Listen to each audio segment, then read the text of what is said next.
Hey there, this is Tiffany, brokegirlaesthetic. Welcome back to the channel.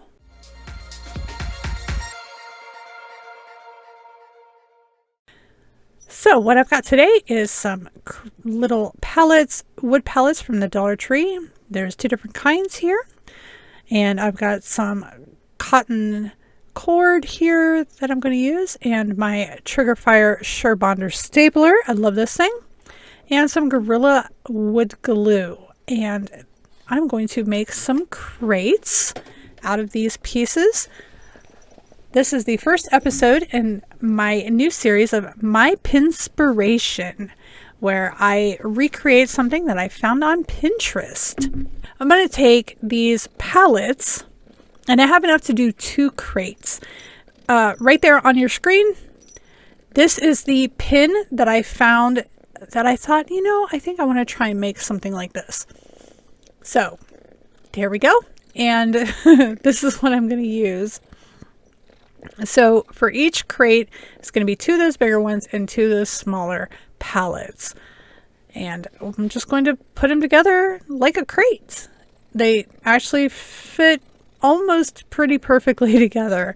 And you know how it is sometimes with the Dollar Tree wood pieces, and they're not always the best fitting things sometimes, but these actually work out pretty well. So what I'm going to do is wood glue and staple these together to make the hanging crates.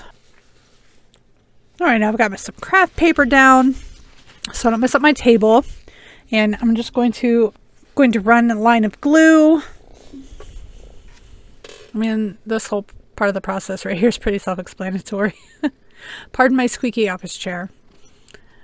So yeah, I'm just taking a Q-tip and spreading out that wood glue and gluing the side of the small pallet to the side of the, what? I mean, is it a pallet? I don't know. And here I'm trying to find the best fit. So here I've got these sides glued down, just using this Gorilla wood glue and a Q-tip to spread it out.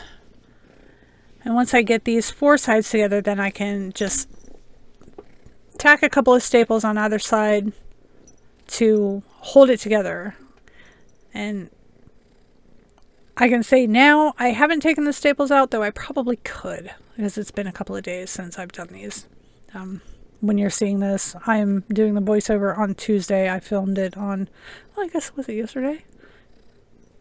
Something like that. And you're watching this on Saturday. So there's that. Now it's time to staple. And this Triggerfire is really cool. If you have the thing set to trigger, when you squeeze it, like to staple, it drops the little trigger down and you can just pop that trigger to shoot the staple instead of having to squeeze it, which is great. The downside is you have to reset it, or at least I have to reset it every time. I don't know. Even at that though, it's still really comfortable. Yeah, see, it drops that little trigger down and then I can just pull the trigger, shoot the staple in. I might have to do a video on this sometime. I bought it for myself for my birthday. But see, for some reason it didn't set again and it just shot the staple straight in. But it's whatever. It still works. And yeah, as with every other thing of Surebonders that I've ever had, I just fell in love with it anyway. So anyway, enough of that. So there's the trigger again. Stapling these sides together while that glue is wet, and then I'm going to let that glue set up before I continue. And I'm putting both of these together. All right, now I've got both of those done. So the next part is to attach a bottom. Now, I thought I was going to just do some like cardboard, but I decided I'm going to use these larger craft sticks to make a bottom for these. And using my miter shears for like 2 of them and then scissors for the rest, because these miter shears suck. I will never, ever, ever buy these again. At least it's not this pair because they stink. But so I'm just going to measure my popsicle stick where the ends are. Yeah. Where I need to cut my popsicle sticks. So it'll be somewhat flush. I wasn't being real professional about this. Stop it, cat.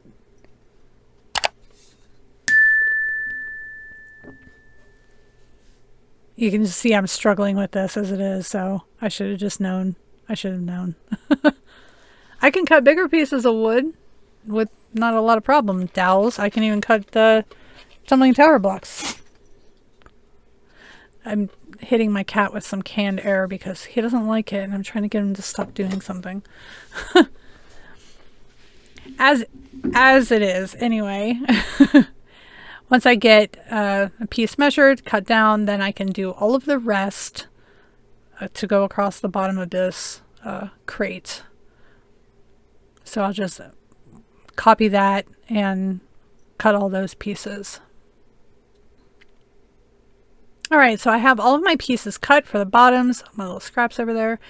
And again, just taking the wood glue, running it along the bottom, either end, spreading it out with a Q-tip, and just laying these craft sticks along the bottom.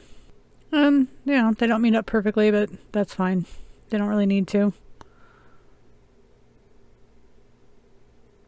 Pressing that down. You see I already have the other one done. Now I'm going to stack some books on top. I have a humongous pile of books over there. I'm just going to pile a bunch on and let this sit for a couple hours. All right, so those are dry. They're done. I have sanded, trimmed off excess if there was any. And I'm going to give it a couple of coats of the antique wax.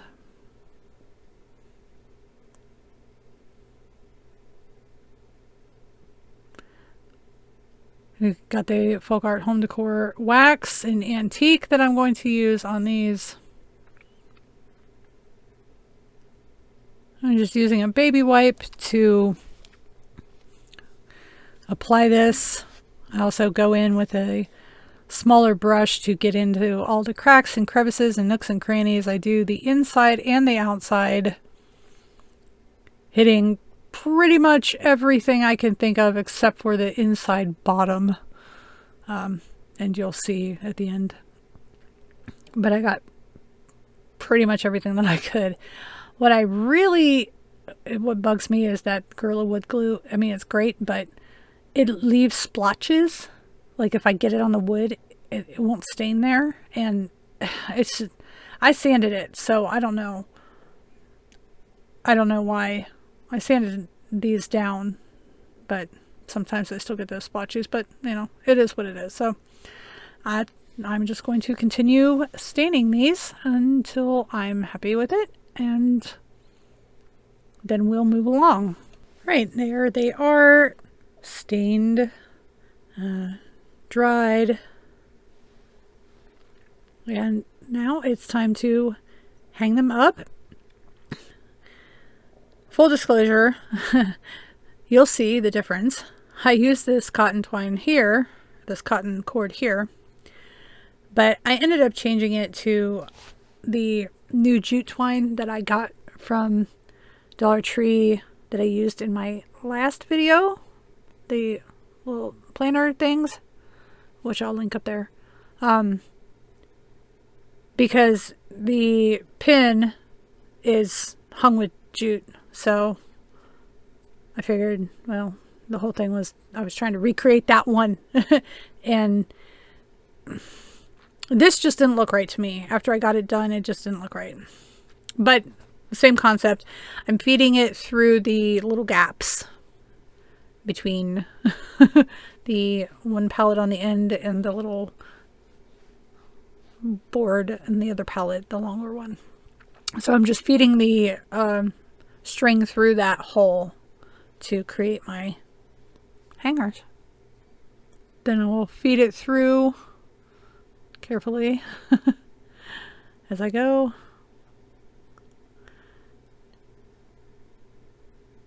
Try to feed this through. I don't even use the twine the same way. I just kind of loop one bit through and double it. But this was how I was going to do it. And then to secure it, I'm just pulling it, and I guess if you know macrame or whatever, it would be like a lark's head knot to hold it in each corner. And that was, I got pretty far with it like that actually. And when I was getting ready to film the end result, and I saw it and I was like, no. Yeah, this here. So that was what I had come up with. And yeah. Well, how about I just go ahead and show you how it looks when it's done. All right, there we go. They're done. And I just took some random green things to shove in there. And for about $10, I think I came up with a pretty good version of what the pin looked like. And yeah, I really like them. I think they look pretty good. But you guys let me know what you think in the comments below. Is this something that you would try, or maybe you already have the stuff on hand and you could go whip that up right now. If you like this content, would you consider subscribing to my channel and liking this video? It will put that out there for more people to find and watch and see and like. Spread the YouTube goodness and all that good stuff.